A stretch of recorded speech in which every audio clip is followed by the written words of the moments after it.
This is P1 listener James Elliott, and you're watching the X Factor podcast.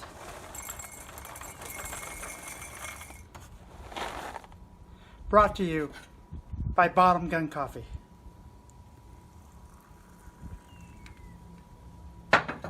Now be different or be invisible. What kind of Logitech webcam do you have?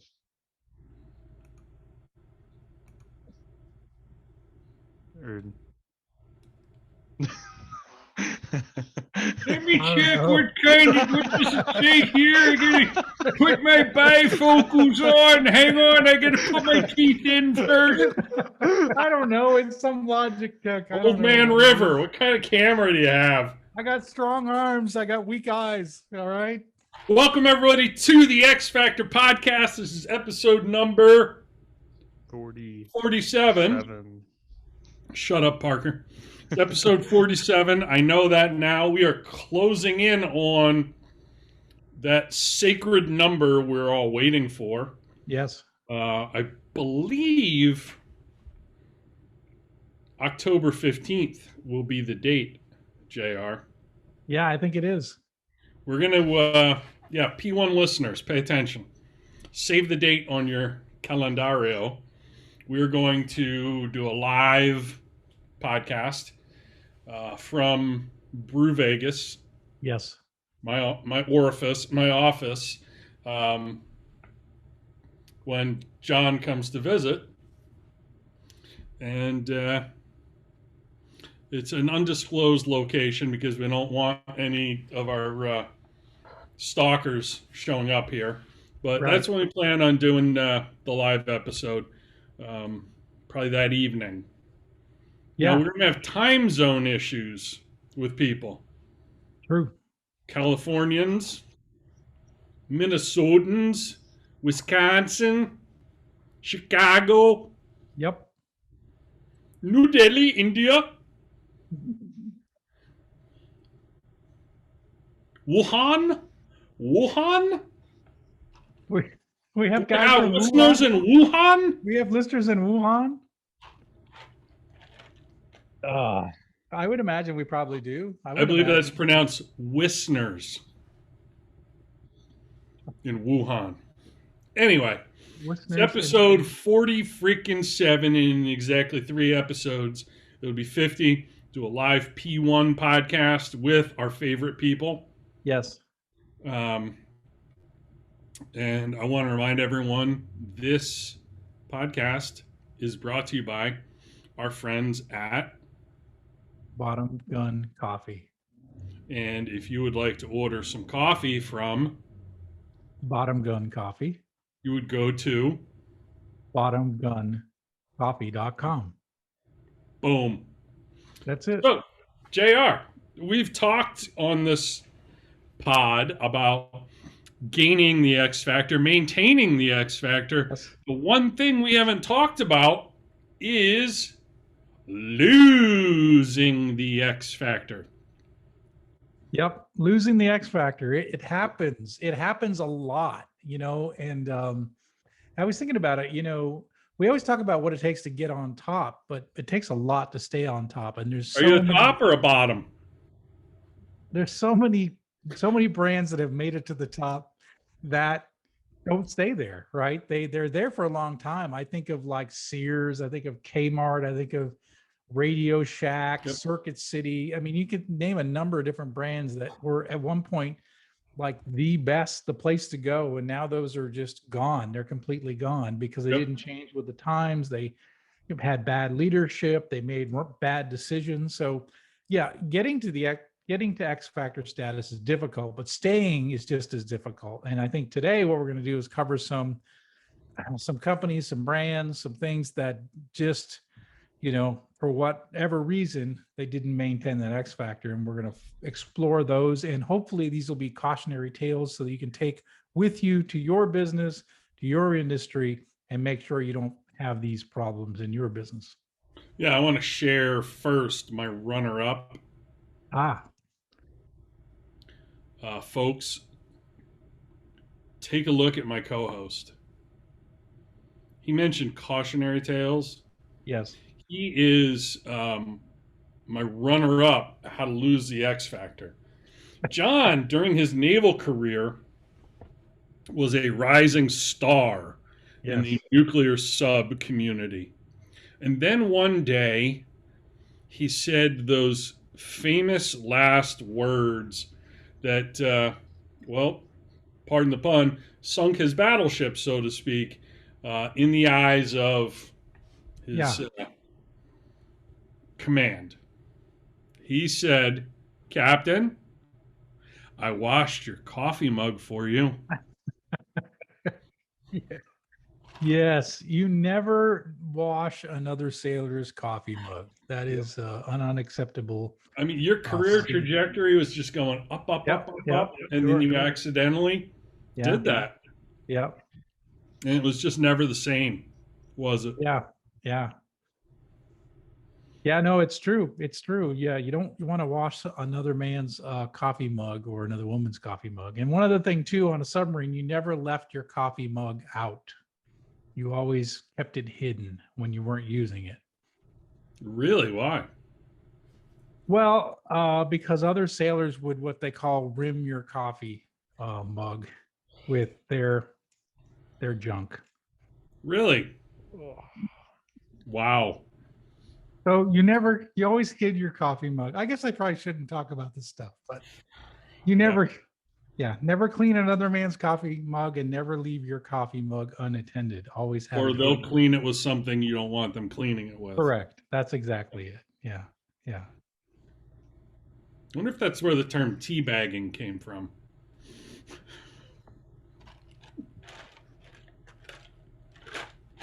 As we digress. I'm not sure. I was going to try to keep this a clean episode, but we Yeah, I was torn on this one, JR.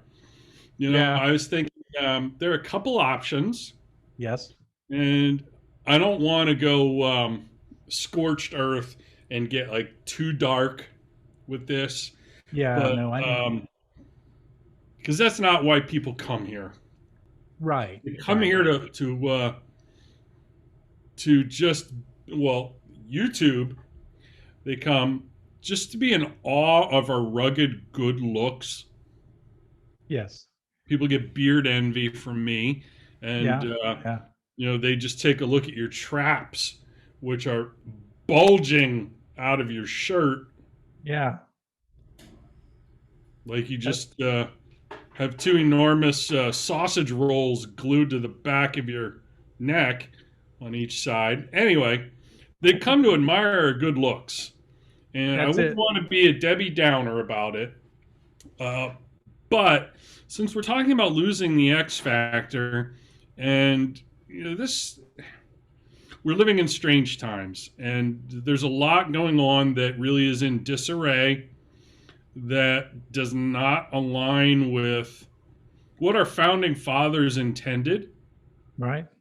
And I really feel that we have a moral responsibility as leaders, John, Yes. to address this a little bit before we get into our actual, quote, case studies of losing the X Factor. But I really feel like the United States was one of my runner-ups. Like, the United States is an X Factor country, or at least it was. It was. But we are yes. trending in the wrong direction when it comes to freedom, responsibility, accountability, patriotism, pride, the ability and desire to compete on a global scale, talent, intellect, attention to detail. But perhaps the most concerning part for me is really we've gotten lazy. And one of my favorite things to see is every Friday morning you send a tweet out that says, reminder, do hard things. Yeah. Yeah. And the reason I love that is because we've gotten soft. We have it so good that political correctness has run amok. We don't want to hurt people's feelings with words. And Like, we've just gotten soft. Things are so good here. We are so comfortable. We are looking for things to complain about, and it's tearing the country apart. Never mind like radical agendas on both extremes, Hmm. but it's people like you and me and everyone watching this who really need, I think, to be part of the recalibration, or we're Yeah. in danger of really losing that X factor that is, the freedom we have in this country to do what we want, be who we want. And I mean, look no further than what's going on in Australia. Yeah, I mean that's a really interesting, you know, it's been interesting to watch that happen because we as Americans always thought like, well, Australia, they're like our cousins down under, right? They're just Yep. we always thought they were just a little more savage version of us, right? A little more crazy, a little more um, you imagine them wrestling crocodiles and out in the outback and Aborigines and all this stuff that we picture Australia. But the last thing we think about in Australia is a compliant country that's moving towards this an autocratic type of government system, basically moving towards tyranny.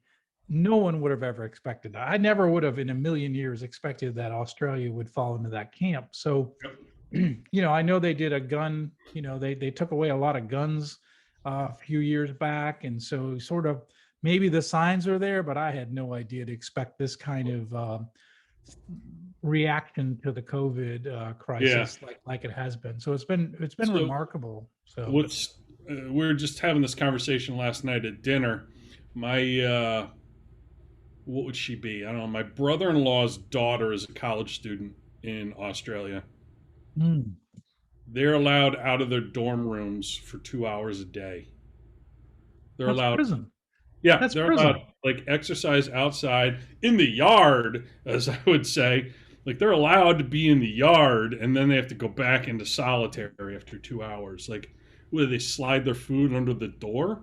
Like, Yeah, it it's is it's really sad, and we're insane. teaching people to fear air, right? We're teaching people to fear our neighbors, right? Our neighbors are poisonous, and we've got to turn our neighbors in if they're not wearing their mask or they didn't get their shot. And what we've done is, I mean, obviously, it's human nature to be tribal, right? So we put ourselves in these tribes: left versus right, poor versus rich, black versus white. Now it's vaxxed versus unvaxxed, or mask versus no mask. So we're very tribal, We and need to wake up and make it government versus the rest of us. that's exactly right. Yeah. That is so. If you don't see what's happening with respect to the government getting more and more control, getting larger and larger, your rights going away, then that's concerning to me, because that starts affecting. If you don't do this, you lose your job. If you don't say this, you lose your job. If you don't, that's not what this country was founded on. I think that's for guys like you and I, we're definitely, this is it seems like the early stages of something that could be very bad for this nation. And Yep. I studied in England, right? And so when I go to England, what I see is a country that used to be great. I mean, I think it's a great country still, but they were a superpower. They were the world's greatest superpower, and they expanded, and they, science, technology, literature, they were a dominant player in the world. And then they're a shadow of their former self now, right? So they have shrunk from greatness. And so we can't look at our story in America and say this is going to go on forever. No great nation has ever lasted, right? But I And the think great ones have always been destroyed from the inside out. that's it. That's it. And we're heading that direction, and again, it's not to scare people, but it's for us to wake up. And look, if we're going to be tribal, let's be all Americans. Let's be in this one big tribe of Americans. I don't care where you come from. I don't care what your religious background. I don't care about your sexual orientation. Maybe I care about yours, John. But anyways, at the end of the day, we're Americans, right? And that's our tribe, because everybody else, we don't. I mean, you think China is, letting everybody in their borders and changing the rules just to make sure everybody's happy. They could care less about any of that stuff. They care about building up their country to be a great nation. And if we don't, right now they're rivals. And if we don't keep up with them, we're going to end up all speaking, Mandarin at the end of the day. I mean, that's an extreme. Shout out to Rosetta Stone. Yes, you can get that. Put discount code DFE and you'll get 20% off your first order. Going back to the whole COVID mask thing, Yeah. kids are now getting kicked out of school if they take off their mask just for a second to take a breath. Like that's kind of crazy. I don't think that's fair for the children. But celebrities and politicians don't have to mask up yeah. events that they attend. Yeah. The pictures of them all having parties with the help all wearing masks in the background is unbelievable. By the way, I went to a concert on Friday night, and it was very strict guidelines on how, they said, it's going to be everybody has to wear a mask and all this sort of thing. And when I got into the show, into the venue, this is in Florida, by the way, I should say that. Flo Rida? You went to the Flo Rida concert? It was. Yeah. Parker, did you take him and not invite me? That would be very on brand for you. But there was nobody wearing a mask when you walked in the venue, So, here we are in the middle of a pandemic, and you go to another state and it's just free for all, right? And everybody's just having a good time and acting normal. So it's a very bizarre time that we live in. And depending on your political beliefs that you're going to, believe in a mask or not, or it's just kind of a weird time.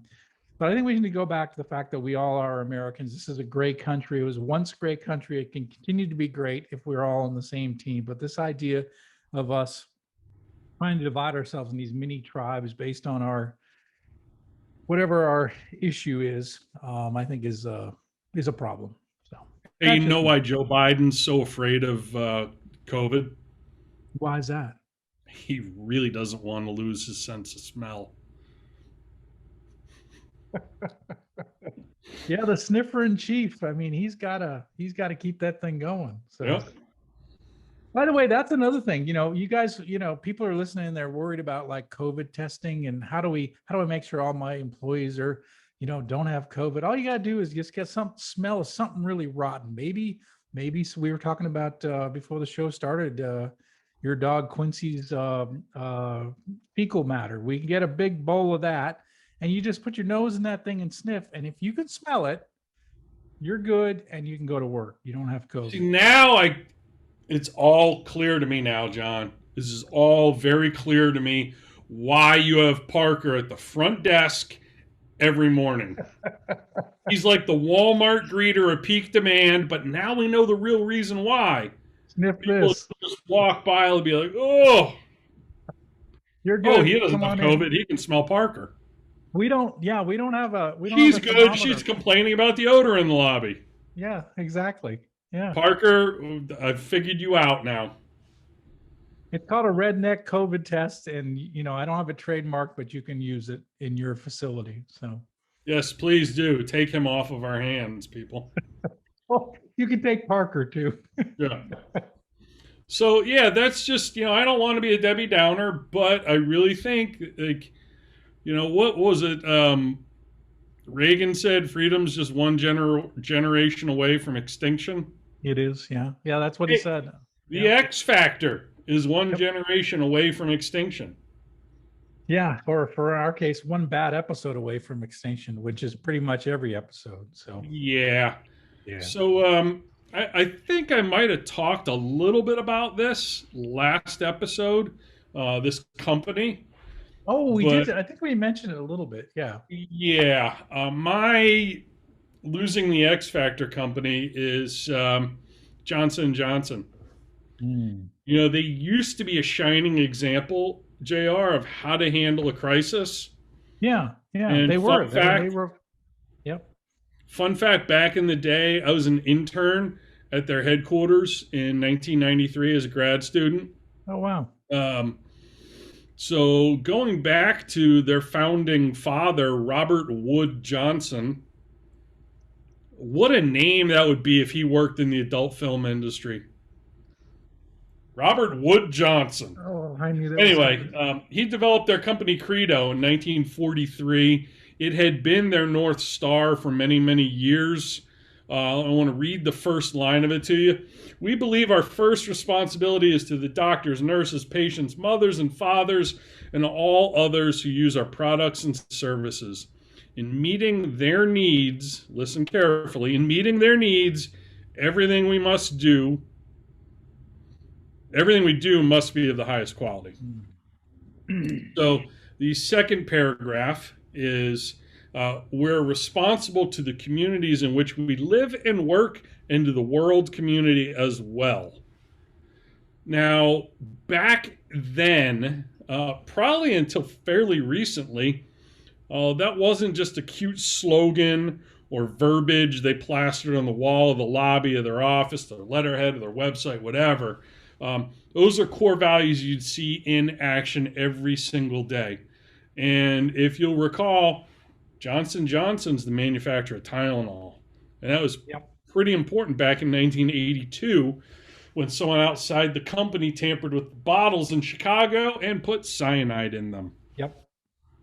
And if you millennials and Gen Zers are definitely too young to remember, Johnson & Johnson made the decision to pull every single bottle of Tylenol off of every shelf everywhere in America. Yep. Every single one. They didn't put themselves or the bottom line first. They weren't worried about shareholders and how the stock market would react. None of it.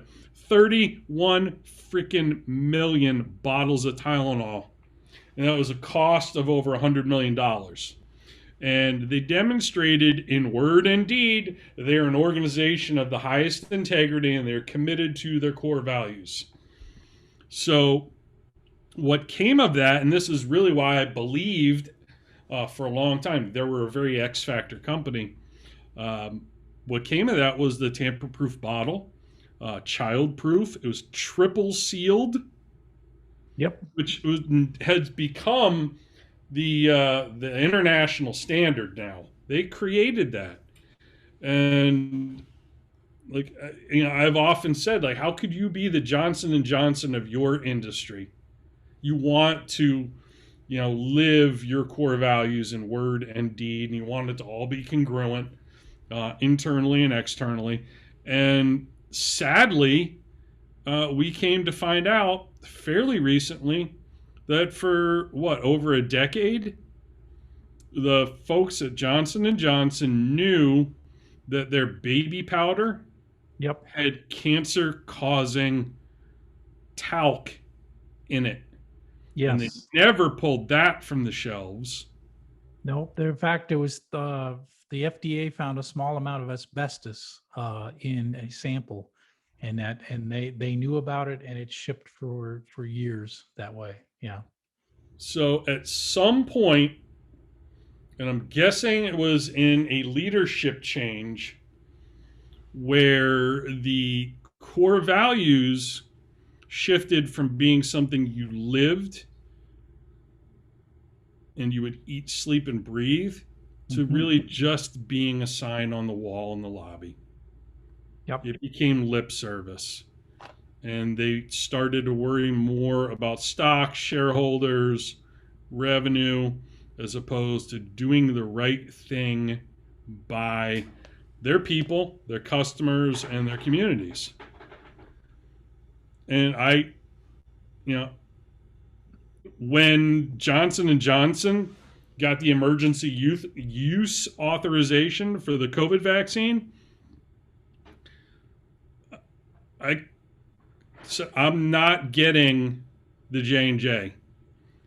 I don't care. I no matter what, I'd rather do without than get that thing, knowing what I know about them now. Yeah. Give me Pfizer, give me the Moderna, but I want nothing to do with that company.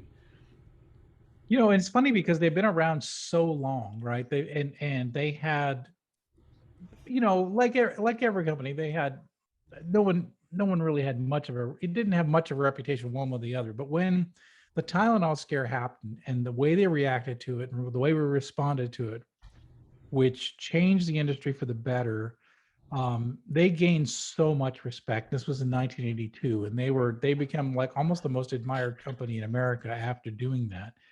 But then, shortly, it really, we're talking not too many years later, 2019, we discover that they knew about this issue with the baby powder and didn't act on it. So, 40, you're talking about 40 years. Not yeah, even yeah. And 38 so years. it's kind of sad because um if you live by your principles, you are, you become inauthentic when you're not living by your principles. And this is an example of when they did not live by their principles.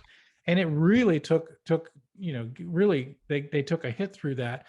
And then of course, when the J&J vaccine came out, they had a couple of people with blood clots, and of course everybody was, knowing the talcum powder thing, the baby powder thing. Everybody was like, oh, I'm staying away from those guys, here, whether or not they're linked or not, it's still, their reputation was already tarnished. So people believed there was something wrong with the vaccine because of the baby powder, the way they acted on the baby powder. Yeah, there's a quote that has always stuck with me, and it's from a different industry, but it is so relevant, and we just have such a short memory for a lot of things with the news cycle. But when people screw up, we have a real short memory of the good they did prior to that screw up. Oh yeah. And this guy was the tour manager for the band Low Cash. His name's Barry LaFoy. And I remember talking to him, and he's like, man, in this industry, you are only as good as your next single. Yeah. And like, it is, what have you done today? What have you done now? And what has Johnson & Johnson done now? They've been exposed as really absolutely criminal, what they've done. Yeah. And they will never be the same company ever again. Yeah. And that's where you got to be careful, as a business leader. You have a lot of pressures on you, right? To make the numbers and to, you got to pay the bills and everything, right? So it's easy to have a moment of weakness and say, we're not going to do, we're let that go. That's not going to, that just ship it, right? But to be able to say, as the business leader, you have to be able to say, no, this doesn't fit within our principles. Somebody could get hurt.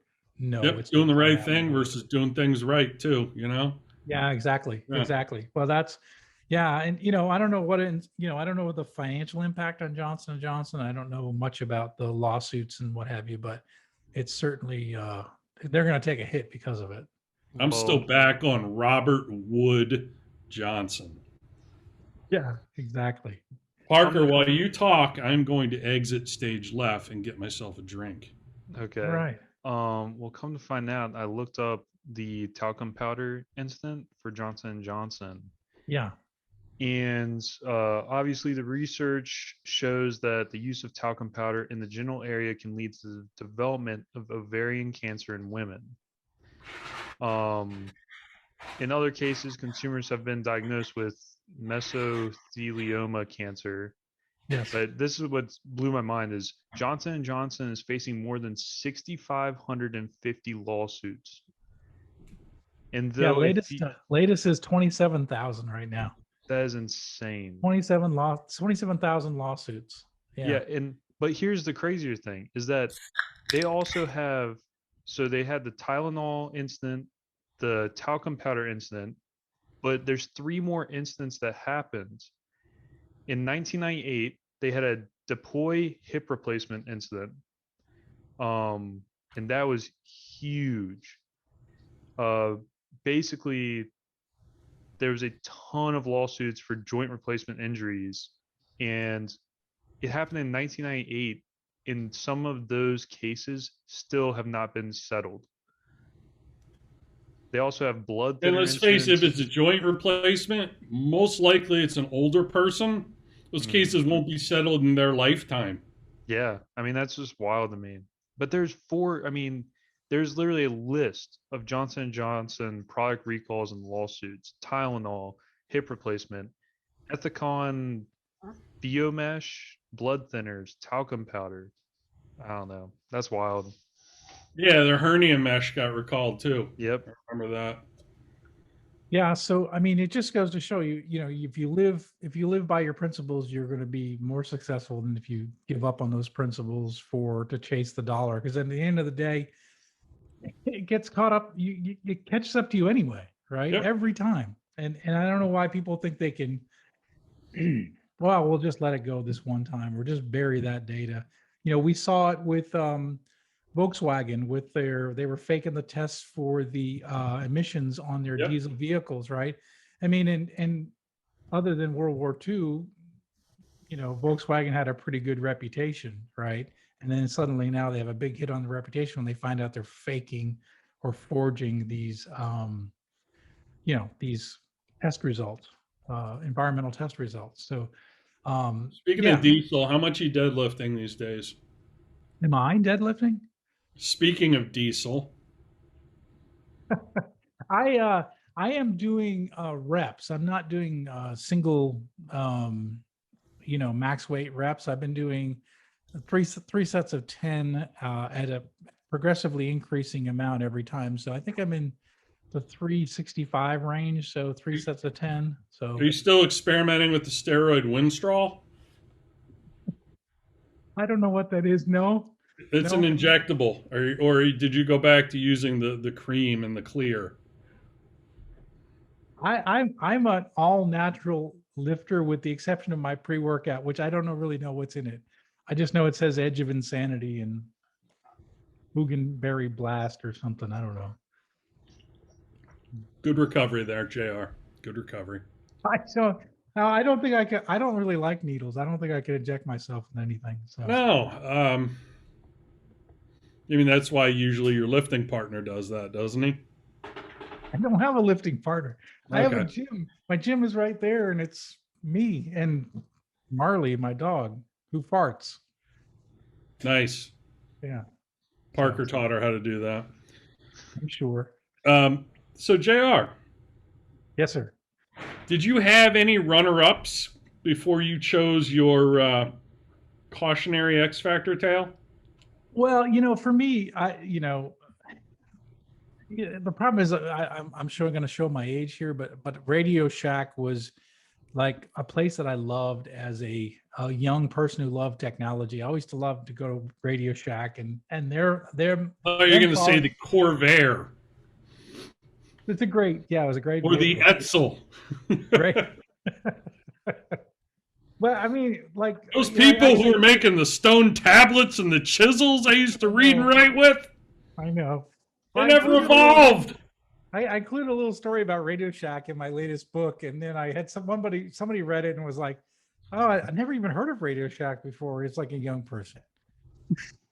So, you had to explain what a radio was. Right. And what a shack was. Right. So that was what I was going to talk about, but I thought, well, and I didn't take I took a slightly newer version of the story, but it's the same type of company. It's a little bit older, but it's the same type of story where a company fell from, that X Factor pretty hard. So. And what would that be? Well, it starts off with the phrase, "Be kind, rewind." Ooh. Remember that? Yeah, if you didn't, they would bang you for $1 every time you went to the store. Right. So if you dropped it in the overnight drop box, they would just ping your credit card on file. You would slip it in and run. When you had they would always catch you, especially when you had a late fee coming up and you knew about it. You'd throw it in that little night drop thinking that you can get away with it, and you never got away with it. They had Parker's like, "What are you talking about?" Oh, We're talking about Blockbuster Video. I love Blockbuster. Yeah. So if you know what they are, they were a video and video game rental company, brick and mortar stores around the country, and you could rent a VHS movie, and eventually they moved into the DVDs, but basically it was the old days when we had VHS movies and everybody had a VHS player, and you would go there on a Friday night to try to find a video. John, And, I've got a theory on your initial comment about Be Kind, Please Rewind. okay, what is that? So I think that was a conspiracy. Oh, okay. And here's what I mean. This is X Factor conspiracy theories. They used to charge you $1. And they're pretty much the only game in town. If you're renting a movie, you went to Blockbuster. Right. Eventually, you would get so sick of, I forgot to rewind and they charged me $1, that you would then buy a videotape rewinding machine, Which I had. Yeah. for $20 Yeah. at Blockbuster. Oh, yes, you're right. They sold them there. I didn't think I bought mine there, but I think we it was have- all a conspiracy. Like, they really weren't a video rental store. yeah. That was a front for selling videotape rewinding machines. It was. Well, they clearly It was were brilliant. That was brilliant. We're going to charge Yeah. you the pain of, if you don't do this, Yeah, yeah. to get you to buy one of those things. Well, we'll get into it in a bit, but the pain they caused their customers through these late fees and rewind fees actually caused their demise, which is kind of interesting. So we'll hit that in a bit. But I just They used to charge me for not rewinding my DVDs. That's tough. So the founder Parker's of, still trying to figure that out. I know. Yeah, he's like, Yeah, wait, no, that's not. Yeah, that's If he that- laughs 10 minutes from now, you'll know he got it. That's that Liberty Education Network. He takes a little bit, but he'll get it eventually. So this guy named David Cook was the founder of Blockbuster. He's the one who started the company. He actually had a different business called Cook Data Services, where he was doing data and information systems for the oil industry in Texas. That's what his original business was, but it didn't do very good. It kind of sucked. Well, that's what Enron used to do. They used to cook data. Very similar, very similar. Yeah. So he didn't do very well with the business, and his wife was the one. Sandy Cook said, "Hey, you know what? This video rental business seems like a good thing. We probably should shift our business model into video rentals from data in the energy sector," which makes no sense. But anyways, it was her idea. So he actually purchased a franchise called VideoWorks, and now apparently it was some sort of a franchise in Texas. And he wanted to redecorate his store. So he's starting to redecorate the store in this blue and yellow motif. And they said, "Hey, you're a franchisee. You can't just decorate your store that way." So he said, fine. He dropped his franchisee and he created his own store, and he called it Blockbuster Video. And he painted it blue and yellow. And that was it. That was the first store. And then he realized that, this other guy in VideoWorks was making all his money in franchising. He said, let's do a franchise model. Let's do this all over the country. So that's how it started. And what's interesting, and this goes to skill stacking, which I believe is something really important for everybody, is that your experience is you stack sets of skills in your life that you can use for other things. And in this case, David Cook was a kind of a mastermind with huge databases and data. And so because of that, he was able to really do well with, sorting all the data for the different videos and what's going to sell, what their customer base was. So he was able to use his big data knowledge to be able to execute better than the other people in the industry. So he used that skill that he had gained in the other business venture into Blockbuster. So Blockbuster gets going and they become huge, right? So in 1987, Wayne Huizinga from Waste Management invested in the company. They expanded. They used. He used to be the owner of the Miami Dolphins. Yes, Miami Dolphins, Waste Industries. He bought Blockbuster, or at least bought a part of it. But he used the methodology of Ray Kroc from McDonald's to expand and franchise all over the world. And at its peak, in 2004, Blockbuster had 9,094 stores and had 84,000 people. An incredible company. In fact, when I studied, was working on my MBA, that's how long ago it was. We actually studied Blockbuster and their business model and how they came to success. And we talked about what the future would be for Blockbuster, whether it was going to be amusement parks or, they were in the entertainment industry, and so we had all these ideas as a graduate. It was one of our capstone classes. We studied Blockbuster video, and we would have never predicted what happened, which was they went from this great company. They didn't either. With 84,000 employees to now one. There is one Blockbuster store left in the world, and that's in Bend, Oregon. And if you, I really encourage people. Bend, Oregon's a beautiful place. It's just so funny that there is a strip mall in Bend, Oregon, and B, there's a Blockbuster video in there. The Blockbuster video, the last Blockbuster standing. In fact, there is a John, that's one of the most remote outposts in the United States. Like, it takes longer to ship something in the continental U.S. It takes longer to ship something to Bend, Oregon than anywhere else in the continental United States. It's crazy. They and there's a great documentary out called The Last Blockbuster, and it's all about. It is excellent. Yep. It's a great show, and I encourage people to see it because there's a lot more. There's a lot of layers about Blockbuster and their failure. But one of the things that the people that are still there don't take it too seriously. No, they don't. It's a joke to them too. They're like, we're still, it's kind of a it's kind of. They're having fun with it. Yeah, they're having fun with it. Absolutely, yeah, absolutely. It's become like a tourist destination. It is, and I want to say it was either that store or another older store that they actually set up as an Airbnb. You could actually sleep in. Maybe it was that store. You could sleep overnight in the Blockbuster store, and as an Airbnb. So I guess if you have that on your bucket list, by the way, I would encourage you to re-examine all of your priorities in your life. I agree. Get a new bucket. That's on your bucket list. So this is kind of interesting. So then, so Blockbuster is this massive success. Obviously, technology is changing, going from VHS to DVDs, right?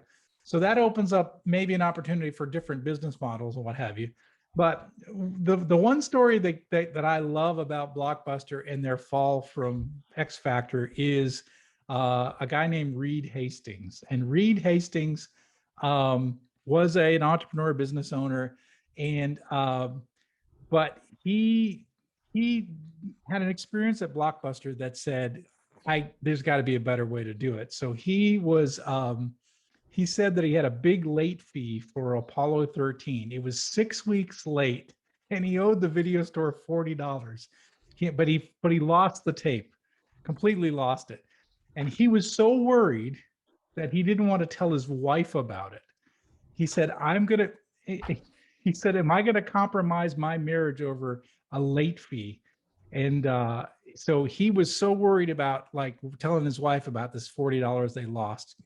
And he eventually was going to the gym, and he realized that the gym had a different business model. You pay $34 a month and you can work out as much as you wanted or as little as you wanted. And he said, I wonder if I can do that kind of a model with DVD rentals, right? And that's when Netflix business model came out, which was by mail. So they didn't have the brick and mortar stores. They just had it by mail. A lot of people, John, don't even realize that Netflix was something other than what it currently is. Yeah, that's exactly what it was. That's it was how if I remember, there was old tiered, we are.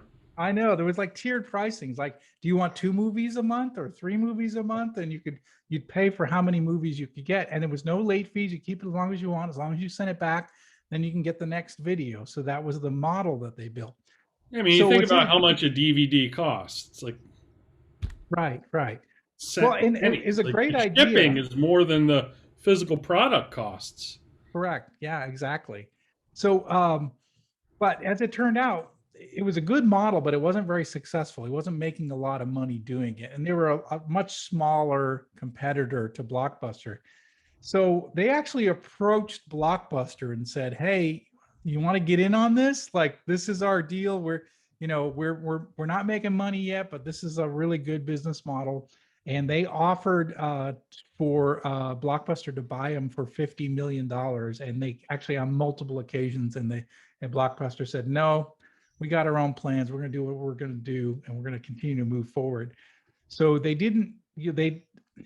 not only did they have a threat that they didn't recognize and take care of, that threat actually came to them and actually wanted to be acquired, and they said no.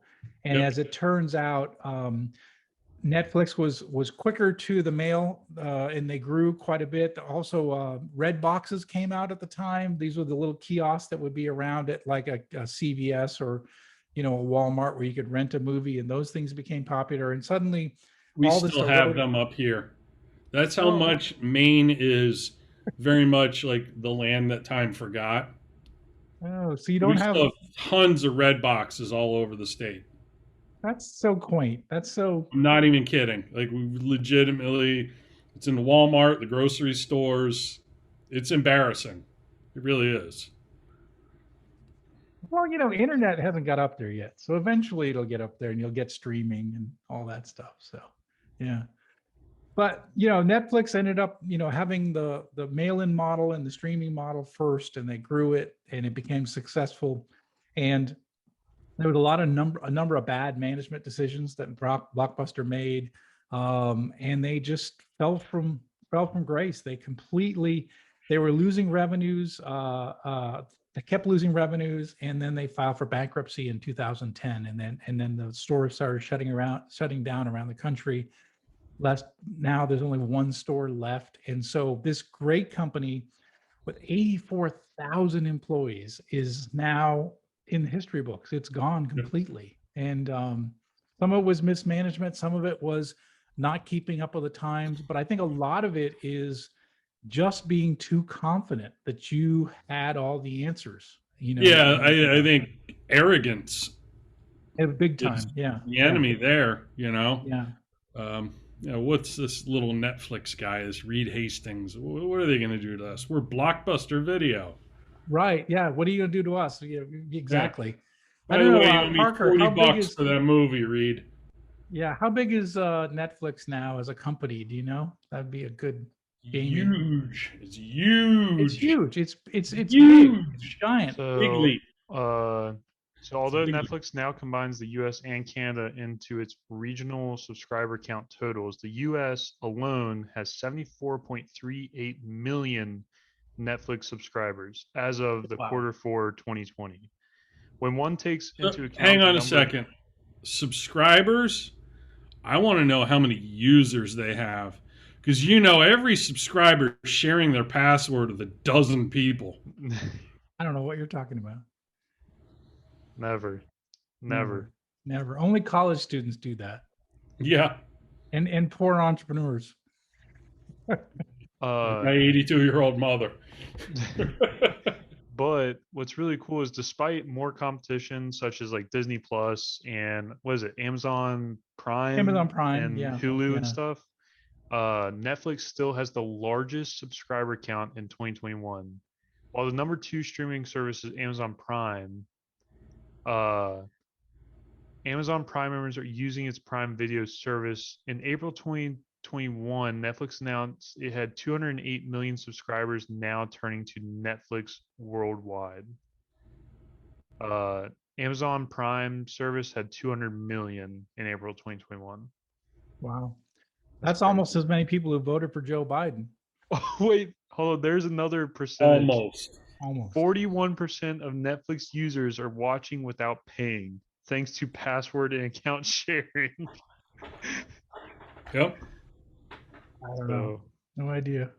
Yeah.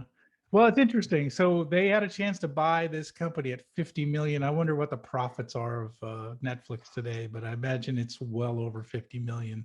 The profits are so good, they're not sweating the fact that 40% of the people use it for free. Exactly. Yeah. That's not a big deal to them. It is a heck of a cautionary tale with Blockbuster. And it's just, it's a reminder that you need to evolve. And you need to be on the cutting edge of what you're doing. Yep. Before a competitor is.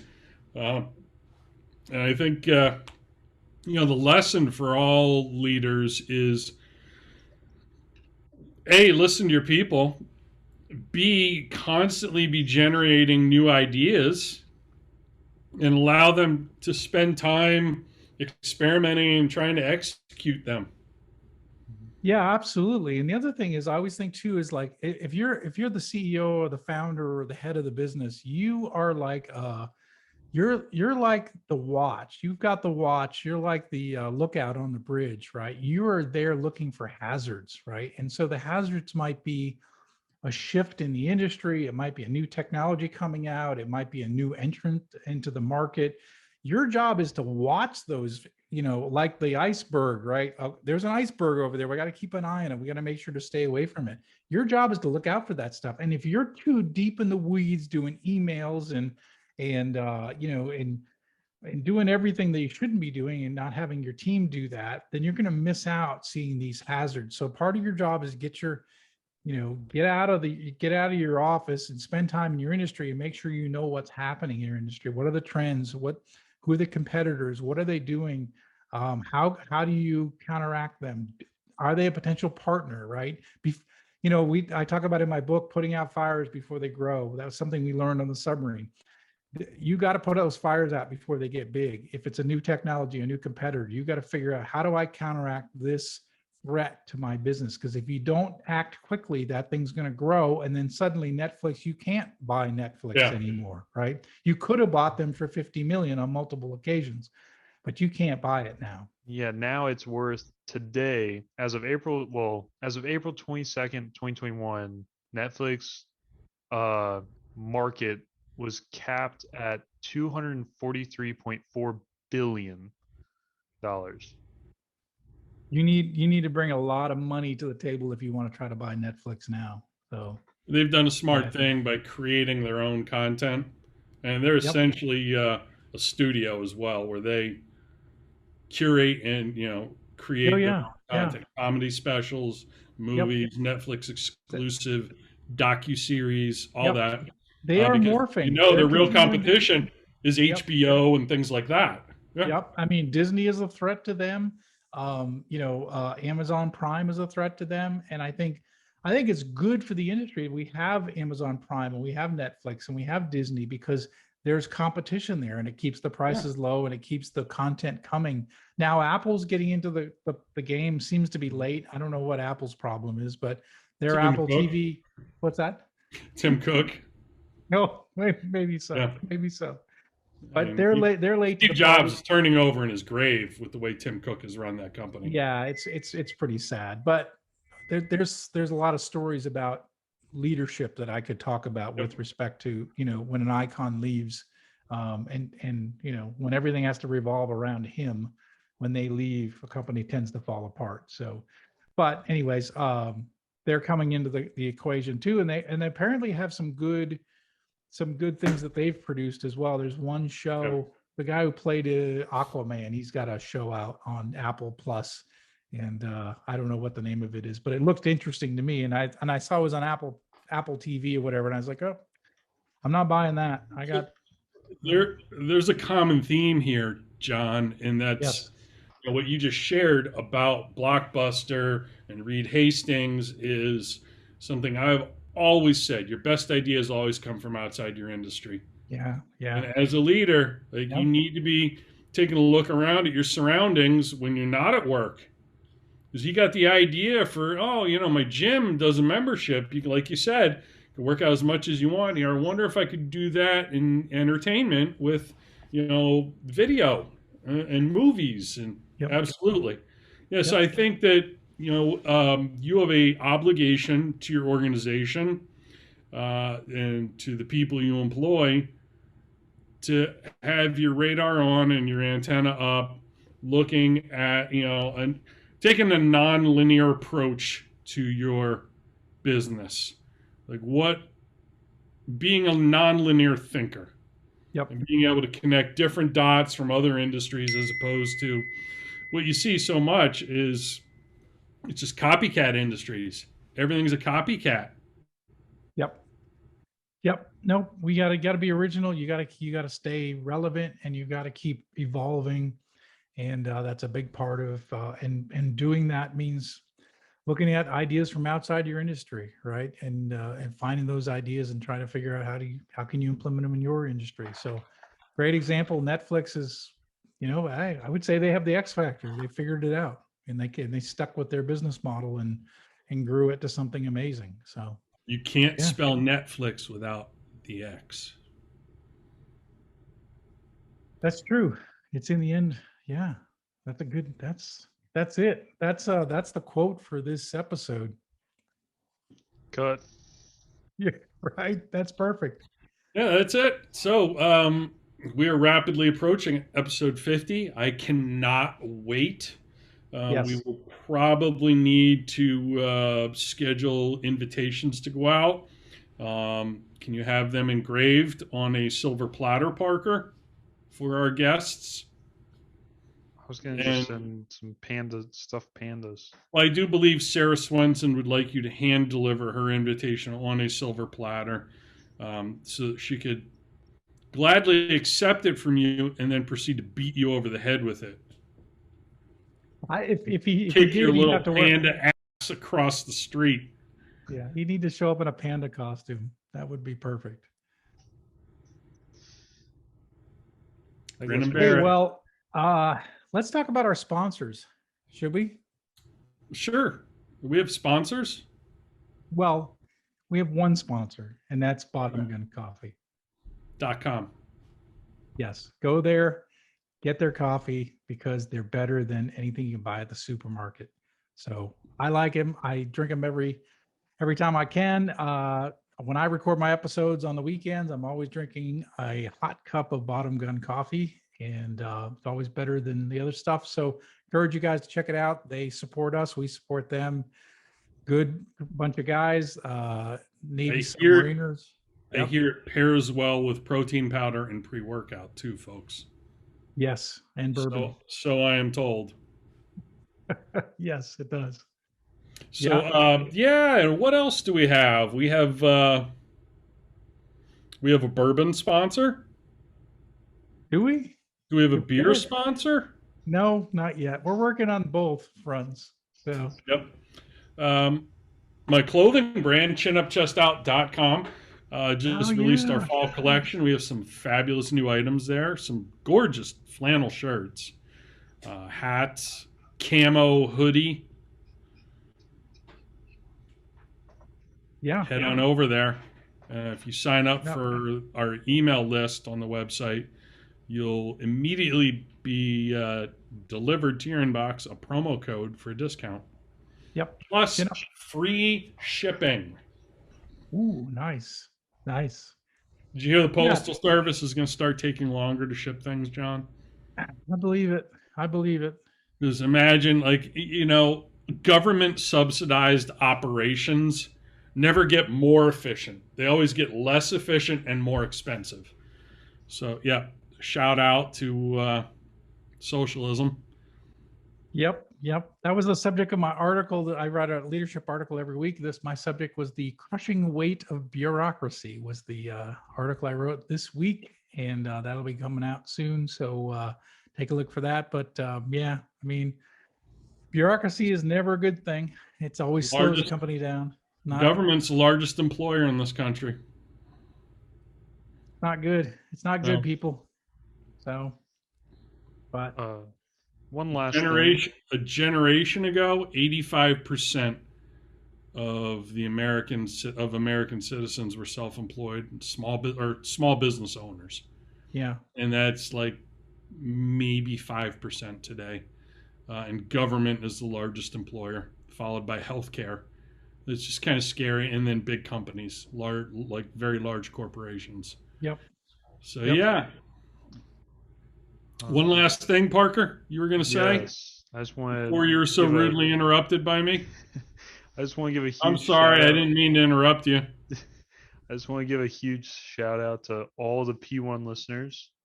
Love all the voice messages and videos that are coming in. Please keep sending those. They're great. They're fantastic. Please keep shouting out Bomb Gun Coffee and Chin Up Chest Out. And please, if you can, send these videos to your friends. Because I have noticed that the trends are going up. Things are getting a little better. The view count's going up. the retweets, the likes, the views on Twitter, all the impressions that we're getting on Twitter are going up.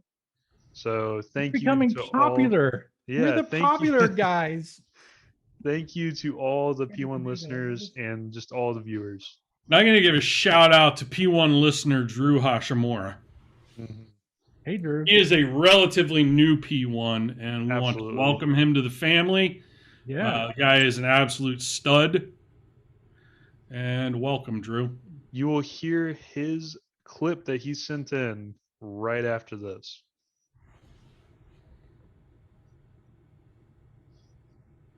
I don't hear it. I don't hear it. Yeah. Parker, I don't hear it. Well, at the end of Did you delete it? this. No, at the end of this. At the Okay. end of this. And this is the end of this. This So is I the don't know end. why you're all still here. I don't know what you're waiting for. But I guess maybe you're waiting for Parker to roll the Credits. Yeah. credits and Drew's station ID. So everyone go home after you listen to that, and we'll catch you in episode number 48. Yep. Take care.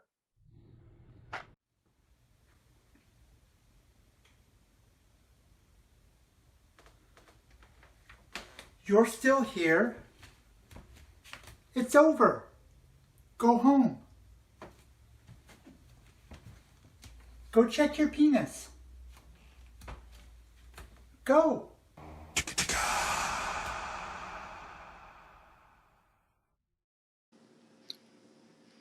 This is P1 listener Drew Hashimura, and you're listening to the X Factor podcast, where I come for great book recommendations.